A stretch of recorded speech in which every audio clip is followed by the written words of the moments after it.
Go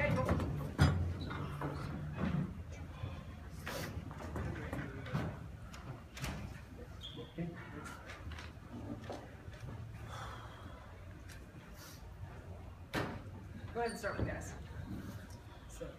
All right, while we wait for Coach Niffen, we've got Tamir Hirschko, Roberto Frazzoni, and Zach Lockamira. Any questions for the guys?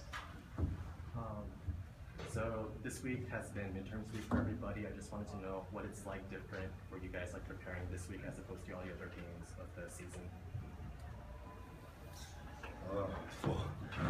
I had a little midterm this week, and it's really got to credit some of the help from the professors. A lot of them know that we're athletes too, and they'll maybe help us out, maybe help us push around a midterm here or there so we can get into volleyball. And I think a lot of it too is just us being on top of our work.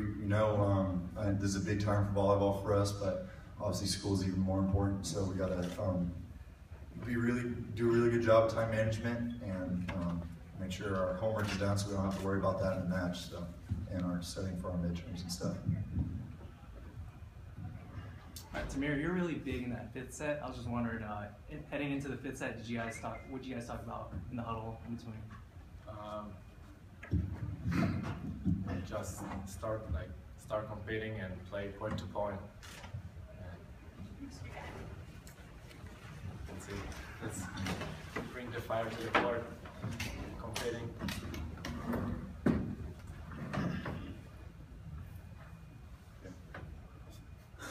Is there a question? Yeah, Coach, I noticed during, I think it was the third set or something, during the timeout, you had all the guys huddled around you and you were showing them what to do or something like this. You had your hands up. Can you talk about what you were trying to explain to your team during that huddle? You know, if I had my hands up, it was probably just to say hands off, because it's, you know, at this point in the season, it's, the magic is not on the bench, and the information, I think contrary to popular belief, is not on the bench. The difference tonight was there were just moments where some guys took the reins and just competed. You know, I don't know that tactically or technically we did anything different against this team than we were aiming to do all season, but some guys stepped up pretty big. This is the fifth match in a row that UCI has gone to 5 sets with USC. What is it about USC that always causes you guys to go the distance? Well, they're pretty darn good, and they're really well coached, and they're competitive, and they bring out the best in us. And I think something about that matchup brings out the best in them. And so you end up with those kind of matches, and that's, as a competitor, what we crave. You know, it's not the SC logo on the jersey that we want to compete against. It's we want somebody over there that's going to bring out our best. They seem to do that for us. You guys split the season series with Pepperdine. I know you guys watched them early before your match. Any change to your approach for tomorrow's final?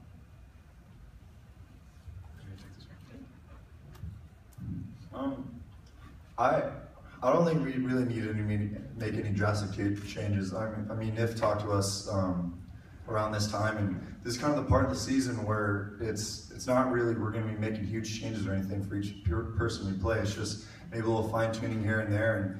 And I have faith in our system and how we've been playing. Obviously, it's shown some good success with us. So Nif always says just worry about our side of the net and just go from there. Yeah, I think tactically, in terms of, you know, there's not much to give away on Pepperdine. They're a really well-known team, and what they do very well.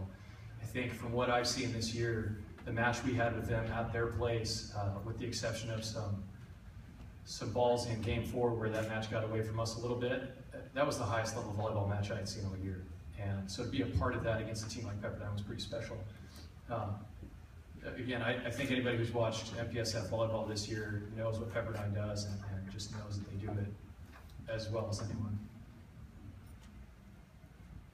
Zach, can you comment on your career high in 25 kills tonight? What was the feeling of having that career high, and what was the key to your success? Yeah, I mean, it's great that I got 25 kills, but you know, if I got 25 kills when we lost the match, it's not like I would have been proud of myself at all.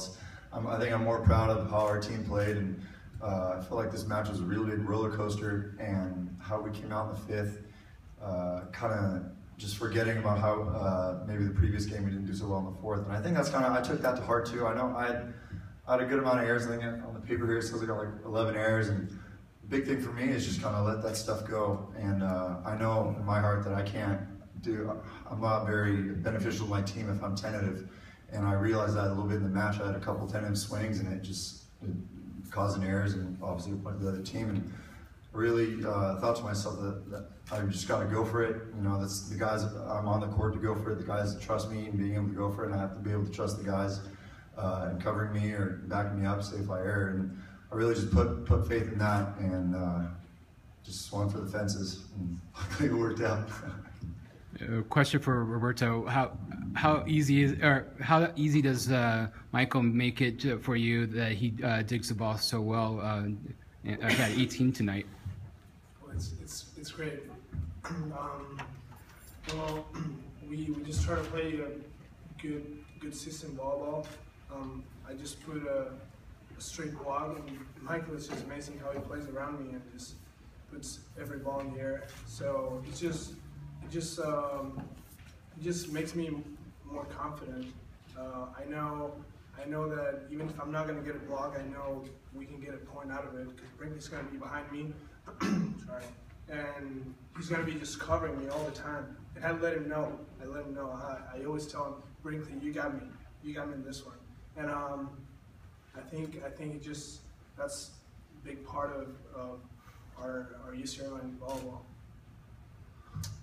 I've got, if there's any other questions for these guys, can we fire at them first? And I'm happy to stay longer. We've got a quick turnaround. I'd love to get them back out on the court to stretch. We good? Yeah, I don't mean to rush you. Okay, great. You guys. Cool. You guys. Thank you.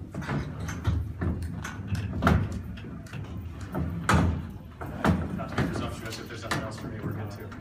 Coach, what do you think about the crowd tonight? I mean, it was pretty electric in there. Okay, the crowd is phenomenal, and here's what's so cool about the crowd here at Irvine is men's basketball drove the bus for us in terms of kind of inspiring this university, and there's something special about sport here. We're young, and to see where our basketball team has come in such a short time, to be a team that then gets in the tournament, and we get this campus support and community support rallying around us, to have that roll into men's volleyball and see what that feels like from the court. I mean, I wish you could have our eyes on it, because before the match, the first thing we said on the bench was, this feels like a home court, this feels special. And after the match, when they were cheering and our guys are running and giving high fives to the fans, we're looking around and you know, more than the win or anything else, I'm looking around and I think, this is what we want sport to be at the university level. We want to inspire. We want to demonstrate what hardware looks like, showcase it on a court for someone, and allow people to rally around that. And tonight I felt that, or at least I want to believe I did, because I thought that was pretty special. Were you expecting any kind of letdown in the fourth set, considering how emotional the end of the third set was? I try not to let myself expect that there will ever be an emotional letdown. Just like I hope that there will never be a real emotional spike with our team. The volleyball lends itself so well to being a quote-unquote momentum game, and you hear coaches talk about the desire to play the game point to point, which is a really hard thing to do, especially in an environment like this in the playoffs.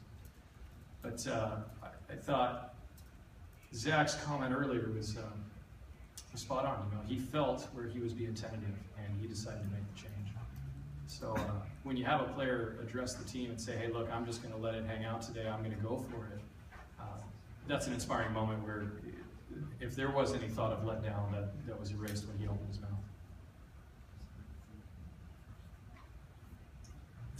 Anything else? Thanks so much for being here. Yeah, go ahead, Michael. Brendan, I'm sorry. It's okay. So sets 3 and 4, your team was hitting below 20%, but set 5, obviously, you guys came out firing. Can you talk about how your team managed to just like rid itself of like the last 2 games and just like come out on fire? Sure. Yeah, I think that was just that mental shift, you know, where it's nothing good in sport has ever come from someone being tentative. And we talk about that a lot. You know, despite we have fears as volleyball players, whether they're on the court or as coaches, we have weaknesses. We have places where we could probably get beat. And I think what's really important is that we don't run from those, that we're very aware of the spots where we're vulnerable to the other team. And the difference for us was that tonight guys just said, well, regardless, let's just go for it. And that was, I think, the shift that, the numbers, it's nice when the numbers match up with the attitude, but I think it was a mental shift as much as anything.